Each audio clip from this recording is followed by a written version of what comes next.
ప్రజలందరూ కూడా ఆంధ్రప్రదేశ్ ప్రజలందరూ కూడా చాలా చైతన్యవంతంగా రాష్ట్ర ప్రభుత్వం చేసేటువంటి అవినీతిని అక్రమాలని మేము ఎప్పటికప్పుడు తెలియపరుస్తున్నా కూడా వారు స్పందించారు. పవన్ కళ్యాణ్ గారు ఏ రోజైతే పొత్తుకి మద్దతు ప్రకటించారో ఆ రోజునే ప్రజలందరూ కూడా సిద్ధమైపోయారు. నీతివంతంగా ఉండేటువంటి పవన్ కళ్యాణ్ గారు ఇంత అవినీతిని జగన్మోహన్ రెడ్డి గారు చేస్తున్నారు కాబట్టి ఒక నాయకుడు మాకు కావాలి, అవినీతిని అంతం చేసే నాయకుడు మాకు కావాలి, అటువంటి నాయకత్వం మాకు ఈ రాష్ట్రానికి వచ్చిందని చెప్పి ప్రజలందరూ కూడా భావించారు.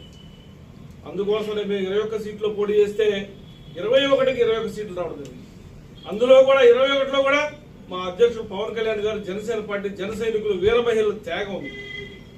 సీట్లలో మేము రాజీ పడ్డాం, కేవలం రాష్ట్ర ప్రజల కోసం త్యాగం చేశాం. ఆ త్యాగాన్ని మా యొక్క రాజీ తత్వాన్ని ప్రజలందరూ అర్థం చేసుకున్నారు. రాబోయే రోజుల్లో మేము చెప్తా ఉన్నాం, ఇంతటి ఘన విజయాన్ని సాధించినటువంటి ప్రజలందరూ కూడా మేము ఎప్పుడు కూడా కృతజ్ఞతతో ఉంటాం.